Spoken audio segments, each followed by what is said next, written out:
Okay, can't sleep.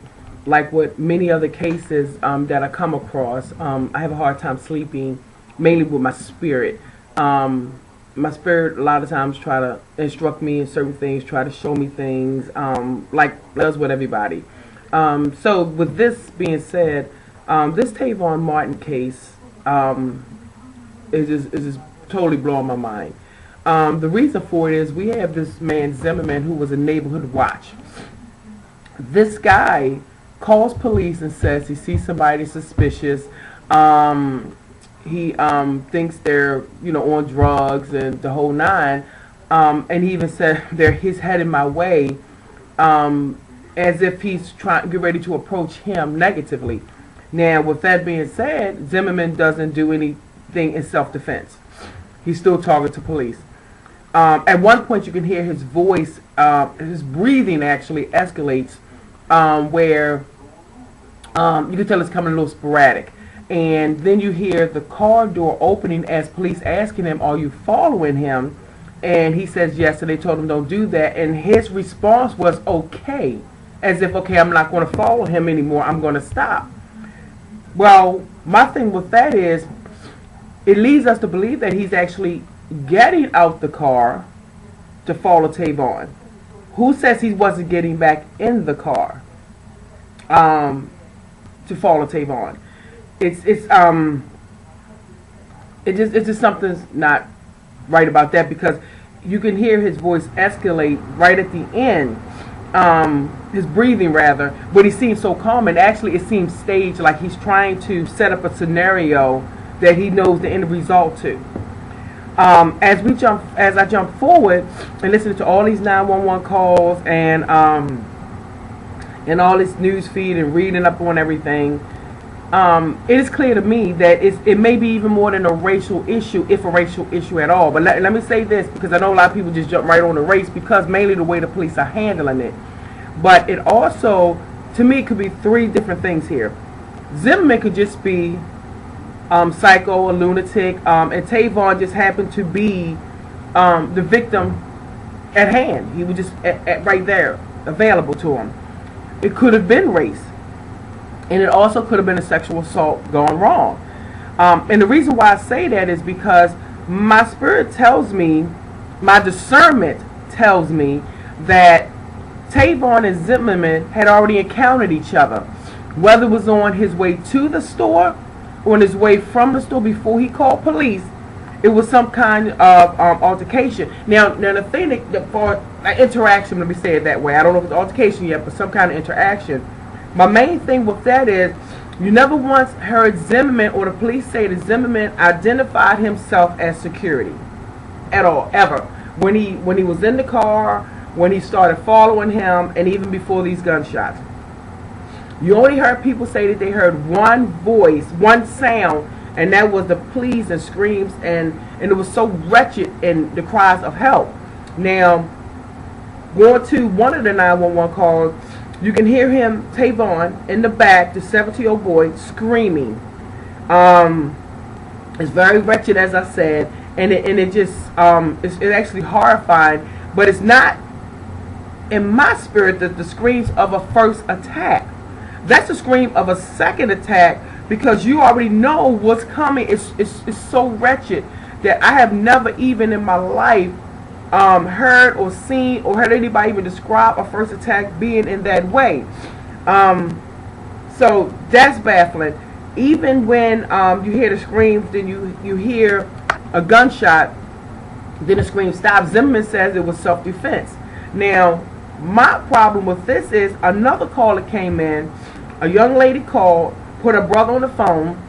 He said his mother told him to walk the dog. He normally walk it out back where Trayvon was, but he walked out front. He says he walked out front. He heard the cries of help. He turned around, saw him in the grass, saw Trayvon in the grass. Well, let me say this: saw a guy in the grass, cried for help. He said his dog got off the leash, so he went after his dog. He heard a shot, and then the scream stopped. I don't really believe him. I don't. I'm going to tell you why. Because his voice sounded like he was in shock, in the sense of, well, this is what I believe. I believe he came out with that dog, I believe he heard the screams, the cry for help. I think he spotted Zimmerman with that gun and knew who he was and was terrified to death. So he didn't want to report that he saw him. Okay, now if that didn't happen, let's move here. You have a dog. What do dogs do when they hear a sound that they're not familiar with? They turn to the sound. The dog doesn't run off unless he's deaf or something wrong with that dog. The dog is going to turn to the sound. He can see the guy in the grass. So, and he had the cries, but the dog, he just said about the dog turned, the dog didn't get off the leash and ran to the direction of the cries, which most dogs will do. They're going to run over to where they hear this sound. So it just stuff is not adding up. And he said he saw one person in the grass screaming for help. He didn't say two people, which means there was no wrestling. He didn't hear two voices. Even in the 911 calls, you just hear one. You don't hear two. And even if it was a so-called altercation, as Zimmerman was saying, it doesn't make sense, because normally when you hear sounds like that, them cries of help, is when you're wrestling around, it's not the same volume. It's not the same. You're moving around, so it's going to be different because your breathing is different, your position is different. It's going to be a different sound. But in this 911 call, it is constantly the same. And my whole thing is, they said he died for one shot to his chest up close. Now, the whole thing with that is, if that's the case, how in the world does a 17-year-old end up in the grass, an athlete now, unable to move, unable to run? One interview said that they heard two shots in the background, which would lead, one was from a distance, and you hear one up close. That would explain why this young boy is in the grass, unable to move. If that's not the case, and there was no second shot, was he tasered? Because a taser would bring out those kind of wretched cries. But this boy was screaming as if he knew what was coming, because he has already had an encounter. And they need to really look at the really purpose of why this man encountered him, and not just focus on this racism thing only. They need to really get his car looked at. They should have had his fingerprinted, look for DNA to see if this boy was ever in his car, because he could have been in that car. He could have jumped out. He could have offered him a ride. He could have tried to make some kind of sexual advance. This boy could have jumped out. He decided, I'm going to chase this kid because he's going to go tell. They need to, just look at the things in a whole different perspective, because I just feel that it's more to this and not just that. Because why was Zimmerman so adamant about this boy not making it back home to where he was going? Why was that? And I don't think it just was race alone. And like I said, when people get sexually attacked, they small built, they not tall, they look kind of fragile, they look easy to handle. And that's, even though he was 17, that's what he looked like. So it's no doubt in my mind, and even in my discernment, that they had an encounter before that moment. But if somebody can explain to me, how does a healthy 17-year-old end up in the grass unable to move before he's actually killed? If nothing has physically happened to him, they didn't say his leg was broke, they didn't say he fell over something, nothing. He still had everything on him. So I just, like I said, I can't sleep. And now I was asking the Lord, help me understand something. Help me find something that we're not seeing that may be crucial. And these things are what came about. So I'm just hoping that if anybody sees this, and mainly down there where he was killed, press his family to get him checked sexually. Make sure it wasn't no sexual attack. They need to look at this man's vehicle. Make sure he was never in that vehicle. Because it's another reason my discernment is saying it's another reason why he attacked this boy, and it just wasn't race alone. Race could have something to do, because maybe if he's in the boys, he could be in the African American boys. I don't know, but I know that boy that had that dog, they need to interview him again, because something he's not saying. It's definitely, he's terrified, but it's something he's not saying, because a dog that hears something is not going to run in the opposite direction. He's going to go where this sound was so loud. He's going to go, mainly if you can see him from where you are. He's definitely going to make sure that you know, he's definitely going to make sure that he goes to wherever that sound is.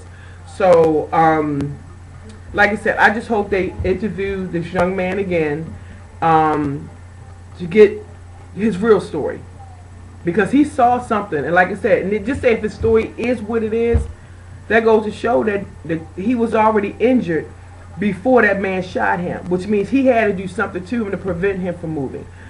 So nevertheless, I pray for the family, and I pray that God will send comforting angels to them and everyone else that's attached to the story. But heaven is going to prevail. The enemy will not win. The enemy will not win. Regardless to what the circumstances was, the enemy will not win. And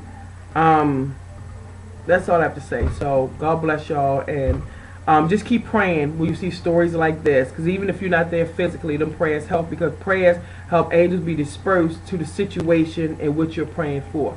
So please never stop praying. When you see it, something on Facebook or YouTube or whatever, pray, pray, pray. It's so important, because God hears it, and the multitude of prayers get his attention in such a profound way. So, like I said, pray. Don't walk past any situation on the street, in the store, that you see any kind of altercation. Now, some people are not going to go over to a person toe to toe. Some people are not going to call police. If you can't do those things, if it's not in you, that's fine. But pray. You at least got to pray. You got to do something. So that's all I'm saying. So, y'all have a wonderful day. I don't know if I can get back to sleep or not, but just have a wonderful day. God bless y'all.